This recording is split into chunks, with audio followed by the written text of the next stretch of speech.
Good morning. My name is Aina Strishunene, and I am the change manager for Iris.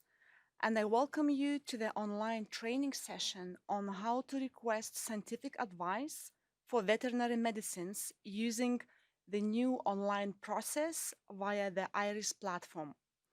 This training is a live broadcast that is being recorded and will be published on the EMA website in the coming days.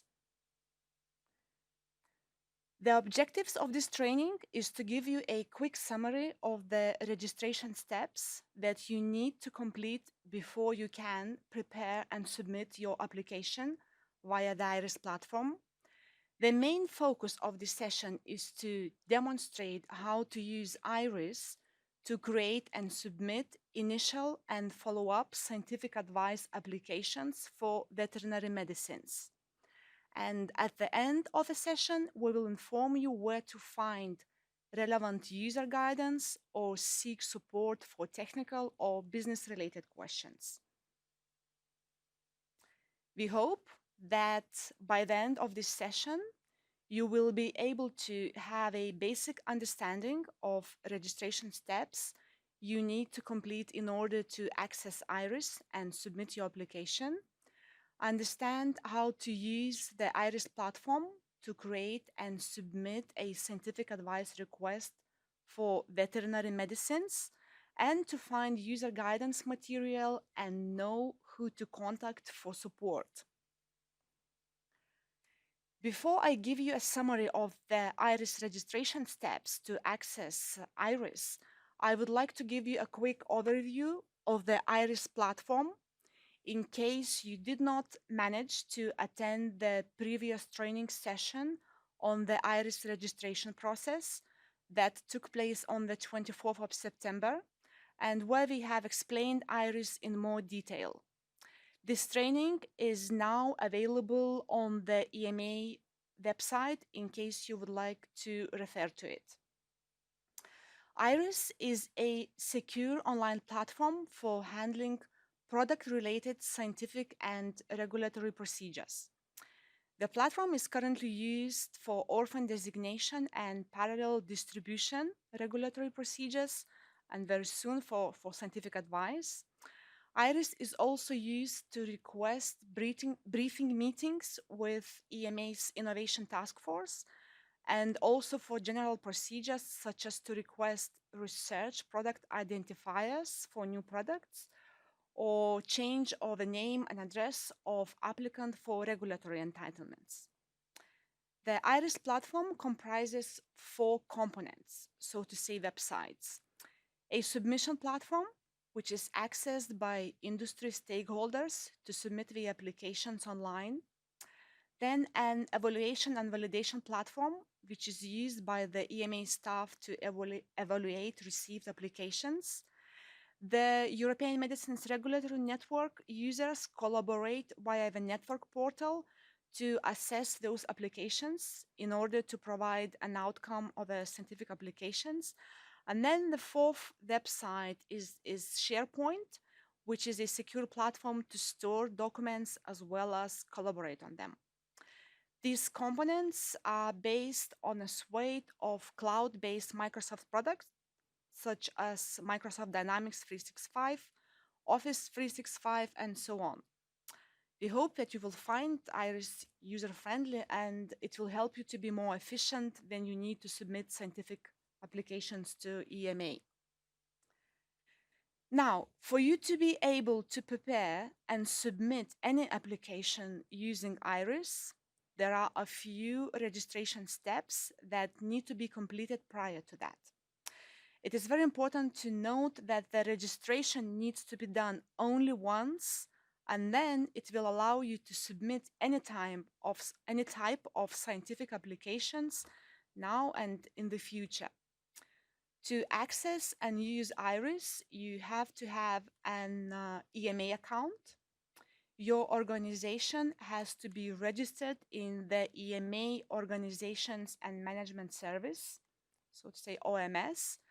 And also you have to have an appropriate IRIS user role. All these steps are performed outside of Iris in the EMA account management portal. Since scientific advice is a scientific procedure and involves a fee, you will also need to have a valid research product identifier and EMA customer account number.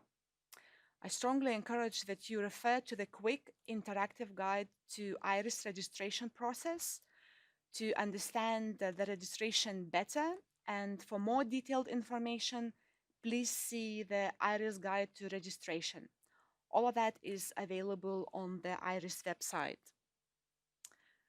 Now, without further ado, I hand over to Vladimir Putsovsky, the subject matter expert in scientific advice for veterinary medicines, who will give you a demonstration of the initial and follow-up scientific advice submissions using the IRIS platform. The floor is yours, Vladimir.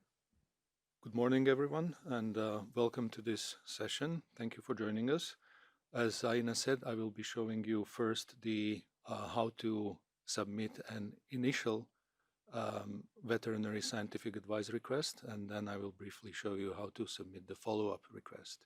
So after you have obtained all the registration numbers, all the numbers that you needed, you will log in into the system and you will see a page similar to this one. If you click on submissions, you will see several options, and the draft submissions would be the submissions that you started to prepare, but you did not submit them officially to the EMA yet. Ongoing submissions would be the submissions that you submitted and are being processed by the EMA, and completed submissions will list those submissions that have gone through the process and have been closed. I should also say that because of the introduction of IRIS, there have been slight changes in the procedure of applying for scientific advice. The letter of intent form is not going to be necessary anymore, and also it will not be necessary to send this sort of information approximately 30 days before submitting the actual scientific advice request. So this procedure is going to be sped up. The IRIS is taking over the role of the letter of intent, and the information you would be normally entering into this letter of intent form is now going to be entered into IRIS. As for the scientific advice request form, I will show you during the presentation where it needs to be uploaded. So in order to create the initial request for scientific advice, you need to go to My Draft Submissions, and there press onto the button Create New Submission. The system will first ask you whether you are applying as an individual or on behalf of an organization. So for the purpose of this demonstration, I'll just choose an organization. And then when you press the next button, the system asks you for some more information about the submission type. In this case, I will be applying as an Office of Health from Liechtenstein, and I must point out that this is entirely for the presentation purposes, for the demonstration purposes, and it has nothing to do with the actual places or companies listed.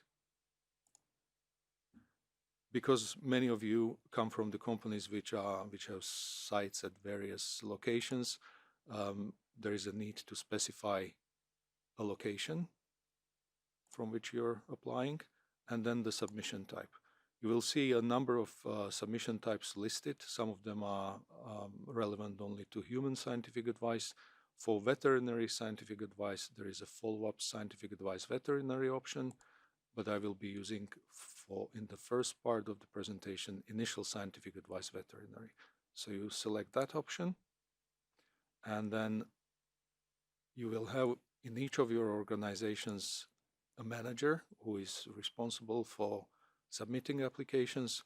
In the case of this organization, there is just one person, but your organization may have several people. So if we select that and press create and next, the next step is to add contributors. And this is one of the changes that we are introducing. So in case you are using a consultant and you are an organization based in the EEA and the consultant is also based in the EEA, you can add them here. The advantage of this approach is that you will not need to send us a letter of authorization, because in this case, the contributor will have been vetted by you, will have been checked by you, and will be approved by you. And for that reason, there is no need for us to see the authorization letter. But it applies only to this particular scenario where you are based in the EEA and the consultant is based in the EEA, and you want to take advantage of the SME incentives.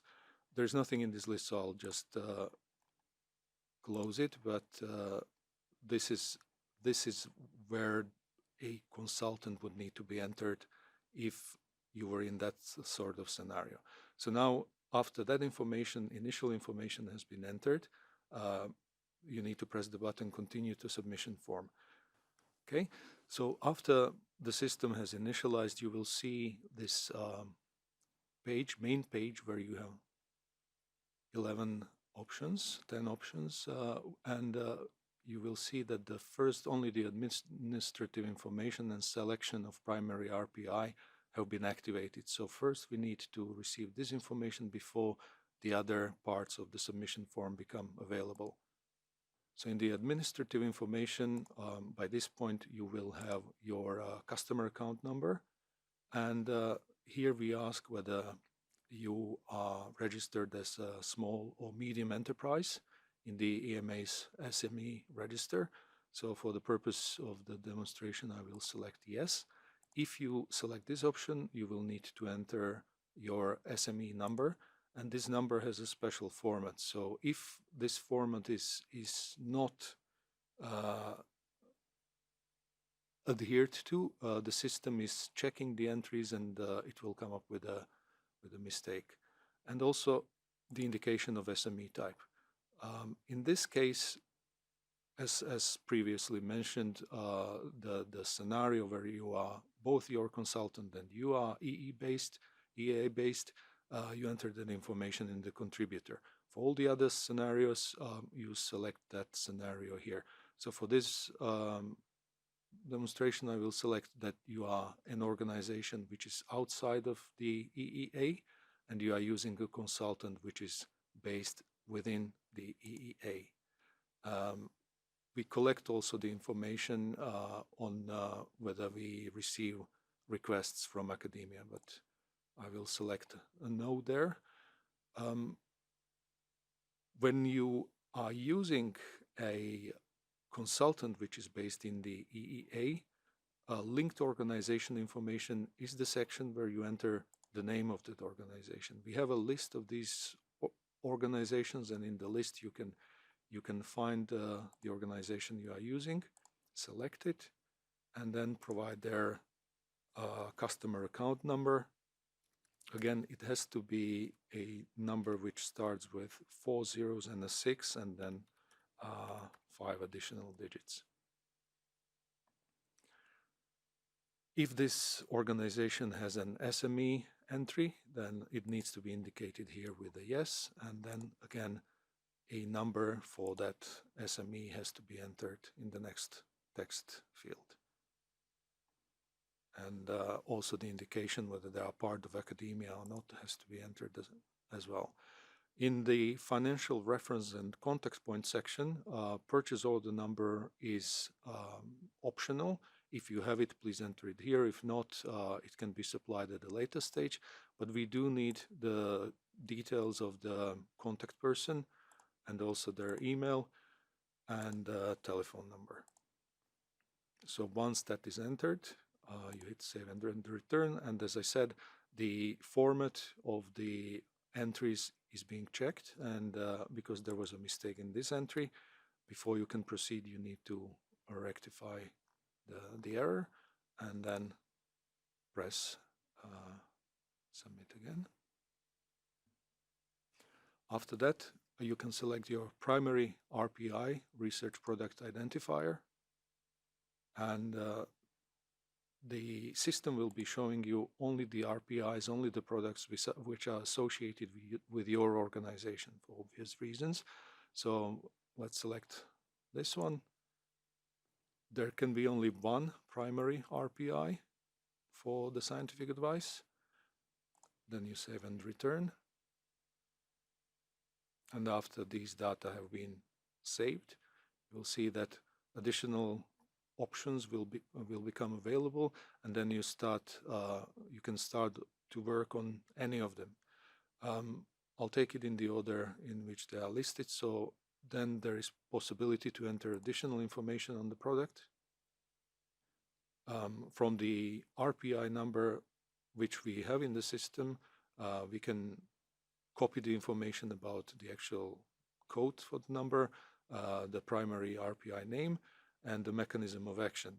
What you can add here is additional information on the product, and also another description should you need to. These fields are optional, so even if you leave them empty, it will not report the mistake.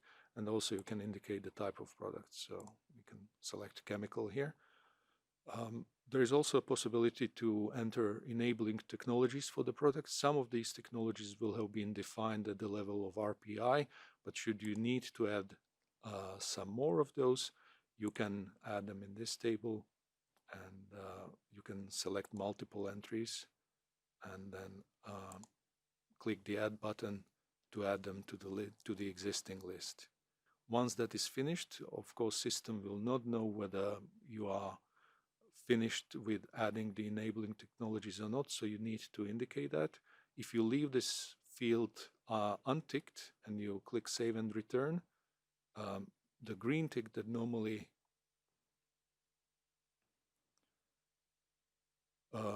would apply is not going to be there, and the system will report an error. So before you can proceed further, you need to indicate that you entered all the enabling technologies.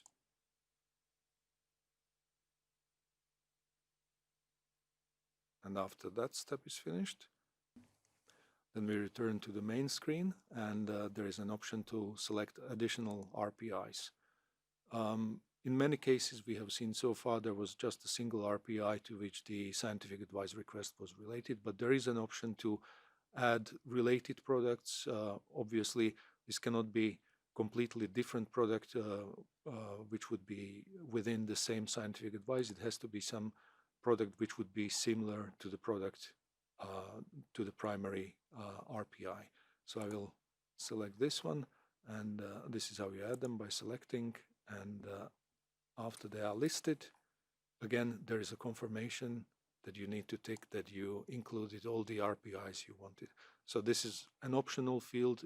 You do not need to include anything, but you do need to indicate that all the additional RPIs have been entered.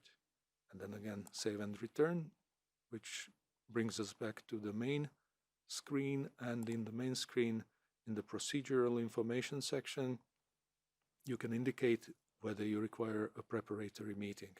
This used to be called pre-submission meetings, but because there was a confusion with the pre-submission meetings for the marketing authorization applications, we decided to rename them to preparatory meeting. Should you need one, you can indicate it here, and you can also let us know the preferred date or week or time period where it would most suit you.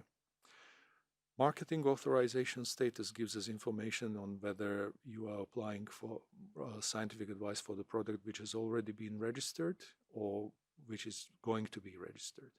So if you are developing a product, you should tick no, that marketing authorization has not been granted. And in that case, you do not need to enter the information about centralized product and list any other procedure numbers or other routes of authorization of the product, but you would need to enter the marketing authorization application planned date. This is not mandatory. You will not be held to this. So even if later on during the development you decide to change this date, um, it will not cause problems, because this is only for our information to have an idea at what stage the development of the product you are applying for scientific advice for is. And also, what is useful for the scientific advice working party is the indication of what sort of marketing authorization application you're planning. Normally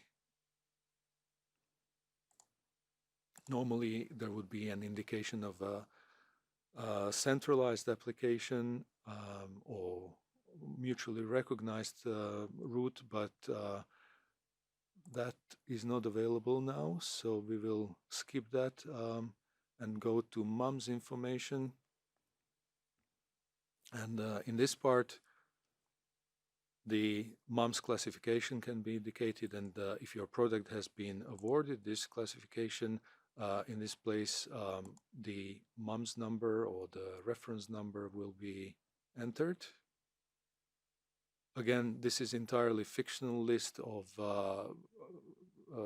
company names. It has no bearing to the reality. So in the real life environment, only the MUMS classifications which are available to your organization will be listed in this list.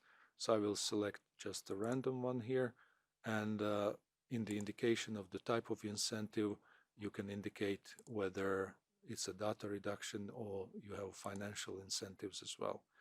If you received any previous advice from other national competent authorities, for instance, it can be indicated in this place.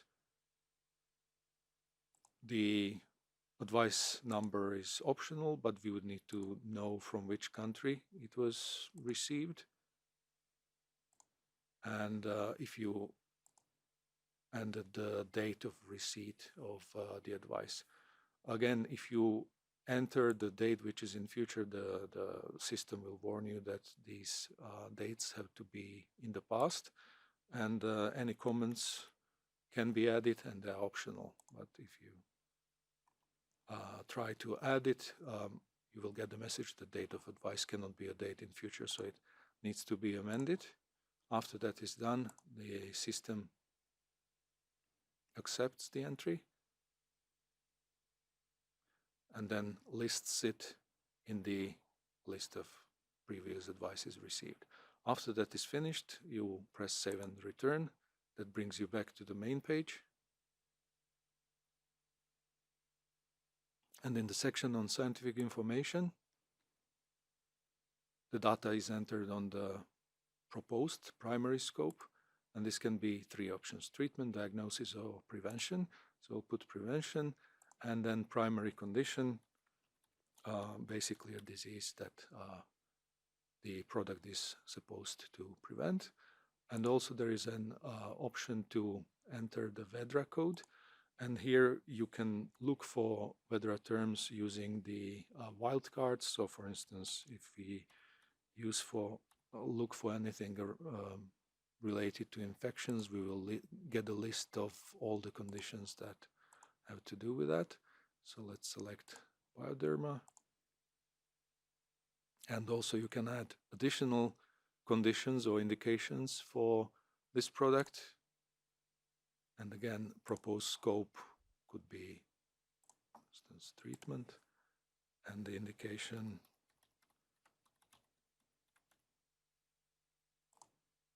and this works the same way as for the primary condition.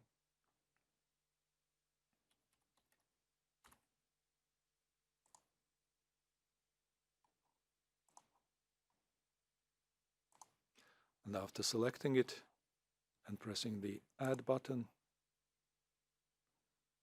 in a similar way to previous screen, the condition is listed in the list of additional conditions.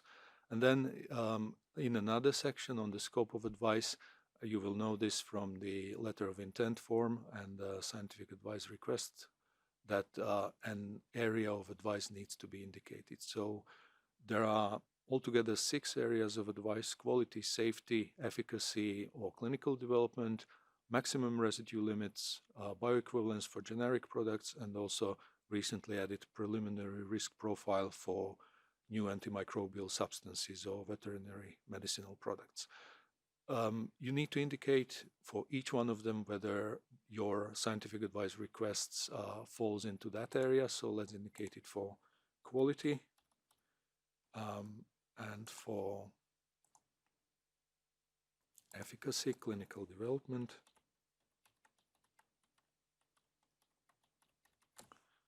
and I'll put no for the other 3. Once this has been done, you are asked to select legal basis for your procedure, and we can put it, you can see a list of current legal basis, but also there is a provision for when the new veterinary regulation comes in force in 2022 for the new articles. So I'll select full application and then save and return.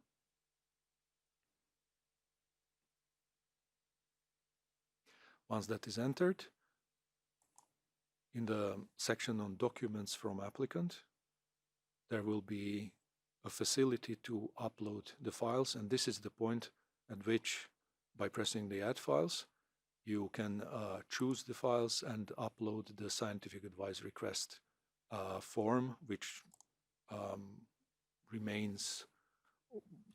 which will be modulated on the website, modified, and at this point it will be possible to upload it. You can tick or untick the option to overwrite existing files, and after you have chosen the file, and at this point you can, if you asked for a preparatory meeting, you can, for instance, upload all the supporting files like the list of questions you would like to discuss at the preparatory meeting and upload them all here. This is also a place to upload the annexes, references, PDFs, and all the other files related to the scientific advice request. So I will cancel that now. After you have uploaded all the necessary files and indicated that you uploaded everything that was intended to be uploaded, you press save and return, and that brings you back again to the main screen, and all that remains there is to have a look at documents from EMA. At the point at which you submit the application, there will be no files here, but during the procedure and at the end of the procedure, the scientific advice request produced by the Scientific Advice Working Party will be placed into this section, and this is where you will be able to find it.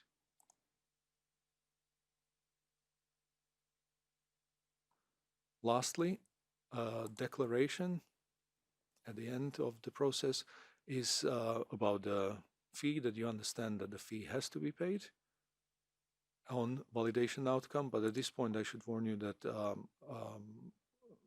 only after the validation has been done successfully, the fee is payable.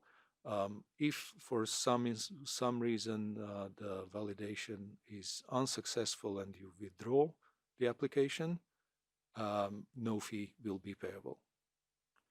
So after this has been ticked, again, save and return, and that activates the last section,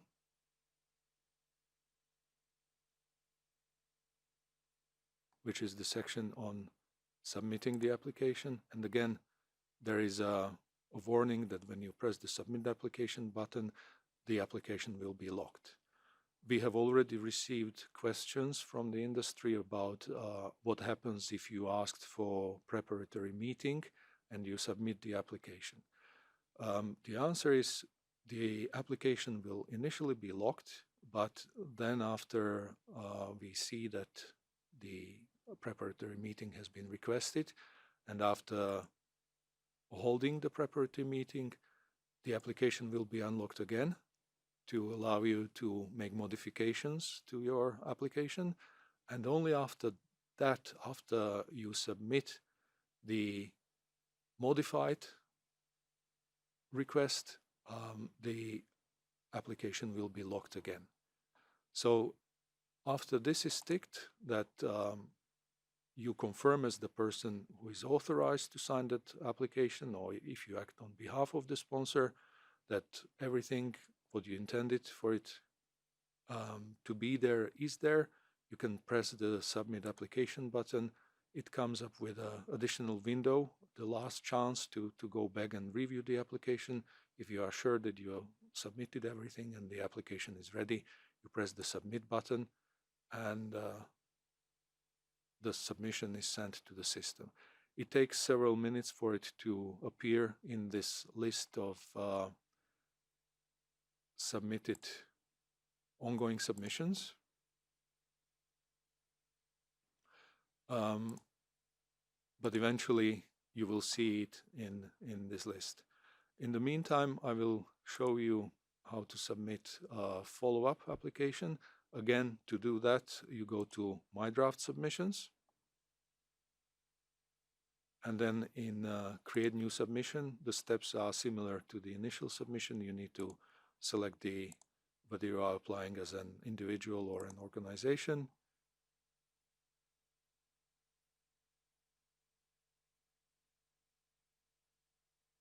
And then choose the organization on behalf of which you're applying and the location of that organization. But in the submission type, instead of the initial veterinary scientific advice, you need to select the follow-up scientific advice veterinary. And after selecting it, select the manager and press Create and Next.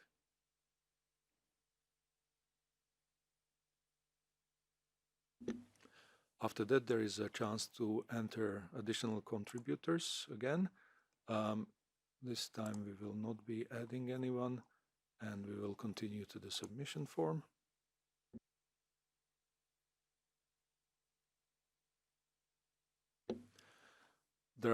In the main screen, you will see that the main difference is that you cannot select RPI anymore, but you can select the previous advice. So after entering the administrative information,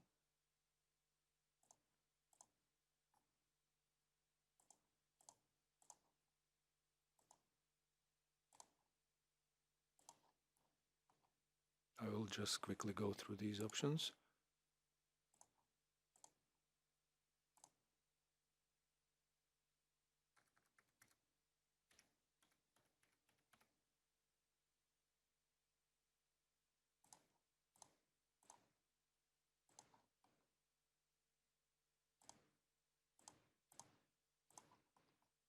These are basically the same steps as before. Pressing the save and return, that gets you to the select previous advice. And in the list of previous advices, you will see only the list of advices associated to your organization. So you can select for which previous initial scientific advice you want to submit the follow-up application, and then press select. And it will automatically populate the RPI and the areas of advice and scope and condition. So then you press save and return, and other areas of other screens, web pages are pretty much the same. There are some slight differences, which I will show you shortly.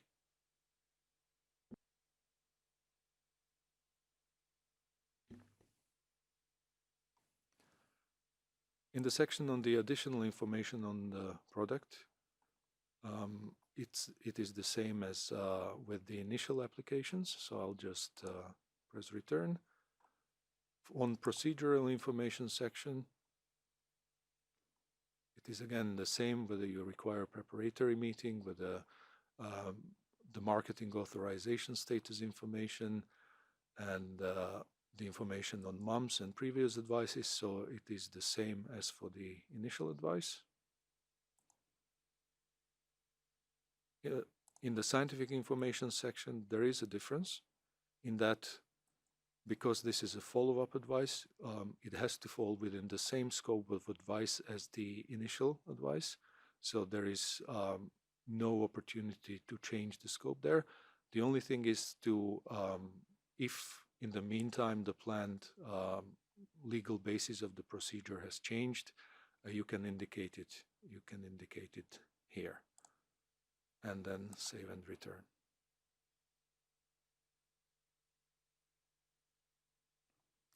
Once that is done, documents from the applicant are uploaded the normal way.